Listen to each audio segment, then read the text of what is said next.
On a deux applications linéaires FE et G d'un espace vectoriel E dans lui-même, et on suppose qu'elles commutent, c'est-à-dire que F rond G est égal à G rond F.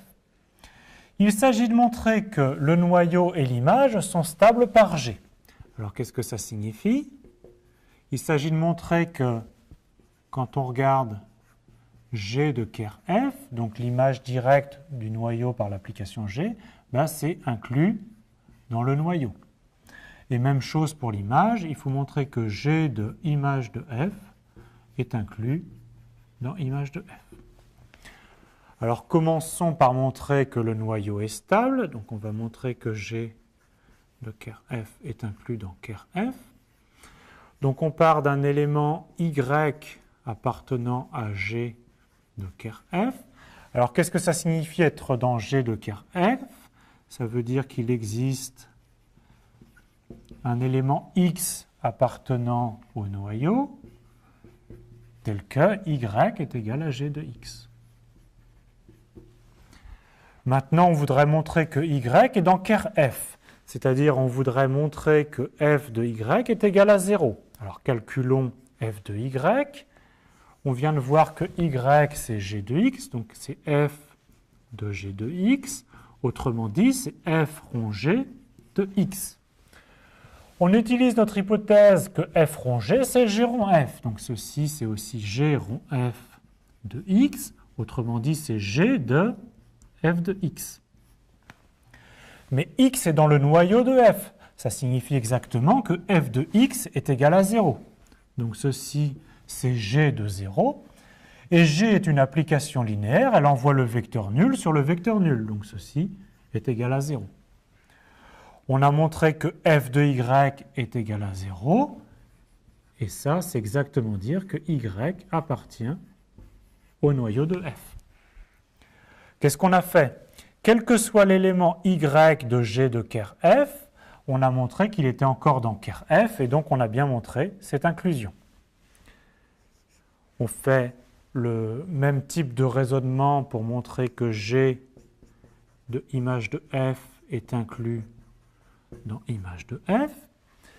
Donc on part d'un élément qu'on va appeler Z dans G de image de F. Alors qu'est-ce que c'est être dans G de image de F? Ça veut dire qu'il existe un Y dans image de F tel que Z ce soit G de Y. Mais Y est dans image de F. Donc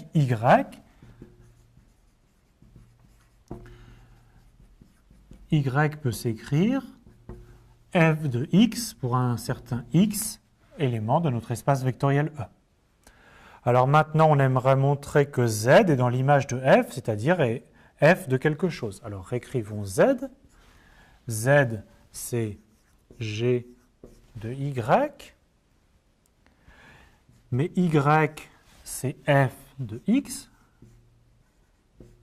Donc Z, c'est G de F de X. Autrement dit, c'est G rond F de X. On utilise encore notre hypothèse que G rond F, c'est F rond G. Donc c'est donc F rond G de X. Autrement dit, c'est F de G de X. On vient de montrer que Z, c'est F de quelque chose, et donc il appartient à l'image de F. On a montré que tout élément Z appartenant à G de l'image de F est en fait un élément de image de F, et donc on a montré cette inclusion. On a bien montré ce qu'on voulait, le noyau et l'image sont stables par G, bien sûr sous l'hypothèse que F et G commutent.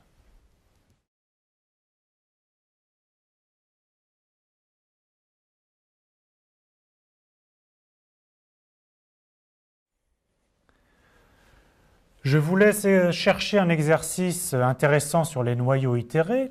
Donc on prend E un espace vectoriel de dimension finie et F une application linéaire de E dans E.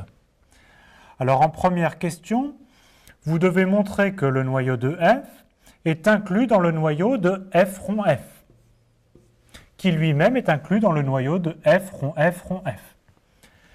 Et si je note F à la puissance rond P l'itéré P fois de F, alors il faut montrer qu'on a cette suite d'inclusion. En deuxième question, vous devez montrer de même une suite d'inclusion, mais dans l'autre sens. Vous devez montrer que l'image de f contient l'image de f rond f, qui, etc., contient l'image de f itéré p fois. Alors, troisième question, vous devez montrer que si à un certain rang P, le noyau de l'itéré P fois est égal au noyau de l'itéré P plus une fois, alors la suite des noyaux, à ce moment-là, tous les noyaux suivants, donc pour tout itéré Q fois avec Q plus grand que P, le noyau reste le même. Même chose avec l'image de F itéré P fois. Et ensuite, il faut conclure la chose suivante, c'est qu'on a une suite croissante de noyaux, c'est-à-dire qu'ici, on a une suite d'inclusion strictement croissante. Et ensuite, à partir d'un certain rang, ça va être une égalité d'ensemble, donc une suite stationnaire, à partir d'un certain rang qu'on appelle R. Et vous devez montrer la même chose pour les images, c'est-à-dire qu'on a une suite décroissante, c'est-à-dire une suite d'inclusion stricte dans ce sens-là, et ensuite une égalité. Et ce qui est intéressant de montrer, c'est que ça devient stationnaire, c'est-à-dire qu'on a des égalités d'ensemble à partir du même rang R pour les noyaux et pour les images.